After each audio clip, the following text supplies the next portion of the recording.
ஐயா, 4 பேர் நம்மள திரும்பி பார்க்கணும்னா ஒன்று நம்ம பைத்தியக்காரனா இருக்கணும், இல்லை பணக்காரனா இருக்கணும். பார்க்குறது மட்டும் இல்லாமல் மதிப்பும் மரியாதையும் தேவைன்னா கண்டிப்பாக பணக்காரனா தாங்க இருக்கணும். உழைத்து வரும் அப்பாவின் சட்டியில் உள்ள வியர்வையின் வாசம் சமையலறை மசாலா டப்பாவில் ஒளித்து வைத்து நமக்காக எடுத்து தரும் அம்மாவின் பாசம், ஆசைகளை அடக்கி தன் வருமானத்துக்குள் செலவு செய்யும் மனைவியின் நேசம், தேவைக்கு மட்டும் நம்மை தேடி வரும் உறவுகளின் வேஷம், இவை அனைத்தும் உணர்த்தும் பணத்தின் அவசியம். ஐயா, காசுன்றது நம்ம பிறக்கும் போதிலிருந்தே நம்ம கூடவே ட்ராவல் ஆகுற ஒரு விஷயம். எப்படின்னு பார்த்தீங்கன்னா, பர்த் சர்டிஃபிகேட் வாங்க பைசா, அது கொடுத்தாதான் கையெழுத்து போடுவாங்க நைஸா. குழந்தை 3 kg கூட ஆகாது, அதை ப்ரீ கேஜி சேர்த்துருவாங்க, அதுக்கும் காசு. கொஞ்சம் வளர்ந்தா ஸ்கூலு, அதுக்கு ஃபீஸு, அதுவும் காசு. ஸ்கூல் முடிஞ்சா காலேஜ், காலேஜுக்கு அப்புறம் மேரேஜ். காசு இருந்தால் தான் உனக்கு ப்ரிஸ்டேஜ், அது இல்லைன்னா நீ வேஸ்டேஜ். கடைசியில் உயிர் போகும்போதும் காசு, நம்ம உடம்பு வேகும் போதும் காசு. எல்லாரும் சொல்கிறாங்க சாகும்போது மட்டும் என்ன காசு எடுத்துட்டா போக போகிறீங்கன்னு. காசு இல்லைன்னா நம்ம சாவு கூட யாரும் எடுத்துன்னு போக மாட்டாங்க ஐயா. மொத்தத்தில் பணம் 10 செய்யும், அது இல்லைன்னா நம்ம சொந்த பந்தம் கூட நம்மளை வச்சு செய்யும். இன்னும் சிம்பிளாக சொல்லணும்னா, நம்ம எங்கே சாப்பிடணும்னு கூட முடிவு பண்ணுறது காசு தாங்க.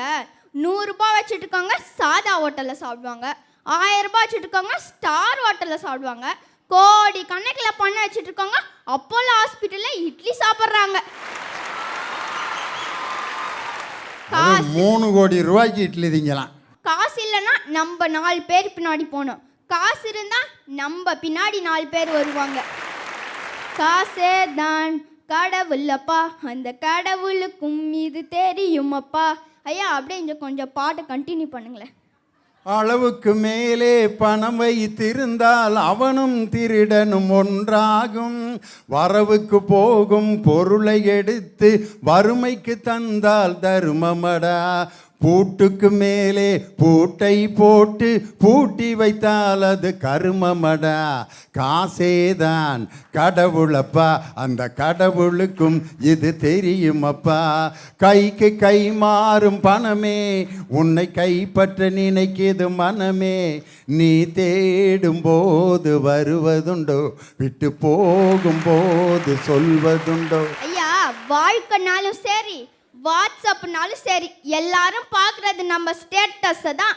பணம் இல்லாத வாழ்க்கை முட்கள் இல்லாத கடிகாரம் போல், அது நின்றாலும் பயனில்லை, ஓடினாலும் பயனில்லை. இங்கே உட்கார்ந்திருக்கும் அப்பாக்களிடம் கேட்டு பாருங்க, உங்கள் பிள்ளைகளுக்கு நல்ல எதிர்காலத்தை உருவாக்கி கொடுக்க தேவைப்படும் பணம் வரமா சாபமானு.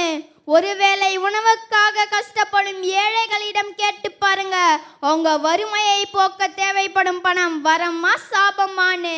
பிச்சைக்காரர்களின் தட்டில் வைக்கப்பட்ட 10 ரூபாய் வரம், முதியோர் கைகளில் மாதம் தோறும் வந்து சேரும் 1000 ரூபாய் வரம். ஏழை மாணவன் எட்டி பிடிக்கும் கல்வி கடன் வரம், ஆபத்தில் கொடுக்கப்பட்ட 100 ரூபாய் 100 கோடி வரம். அடிமைத்தனத்தை நீக்கியது பணம், அதிகாரத்தை கொடுத்தது பணம், வறுமையை ஒழித்தது பணம், இன்பத்தை கொடுத்தது பணம், தலை நிமிர்ந்து வாழ வைத்தது பணம். ஐயமில்லை பணம் வரம்தான், ஒரு போரும் வராது வறுமை, ஓடிவிடும் பகைமை. வெள்ளி தங்க ஒண்ணு அலங்கார பொருளா நீ ஆவதுண்டு, அன்றாட ஏழைக்கு வயிறு நிரம்ப நீ ஆகாரமாக போவதுண்டு. உன்னை கட்டுக்கட்டா வச்சிருந்தா அவன் கஷ்டமின்றி வாழறான், உன்னை கை நழுவ விட்ட வந்தினோ கஷ்டப்பட்டே சாவறான். உயிரே இல்லாத நீதான் இப்போ உயிர் வாழ தேவையா இருக்க. உன்னை எண்ணி எண்ணியே எங்க கணக்கு தொடங்குது, உன்னை தேடி தேடியே எங்க மனுஷ வாழ்க்கை முடியுது. அனாதை குழந்தைகளின் பட்டினி சாவு, ஆகாரம் தேடி பிச்சைக்காரர்களின் அன்றாட போராட்டம், இளைஞர்களின் எதிர்கால லட்சியம், ஈகை பண்பு இல்லாத வாழ்க்கை, உரிமைக்காக ஏங்கும் குரல், ஊனமுற்றோரின் அவல நிலை, எளியோரின் எஞ்சிய வாழ்க்கை, ஏழைகளின் கல்வி கனவு, ஐநா சபையின் இந்தியாவின் வளர்ச்சி, ஒவ்வொரு விவசாயியின் தற்கொலை, ஓட்டை கூட விற்கும் நிலைமை. பணம் இருந்தால்தான் இந்த நிலை மாறும், அதை கொடுக்கும் குணம் இருந்தால்தான் இந்த குறை தீரும். தேவைக்கு உழைப்போம், மீதியை சேவைக்கு கொடுப்போம்.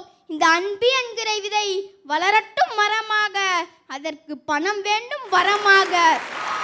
உலகம் அமையாது இந்த பணமின்றி. கொடுத்த வாய்ப்புக்கு மிக மிக நன்றி.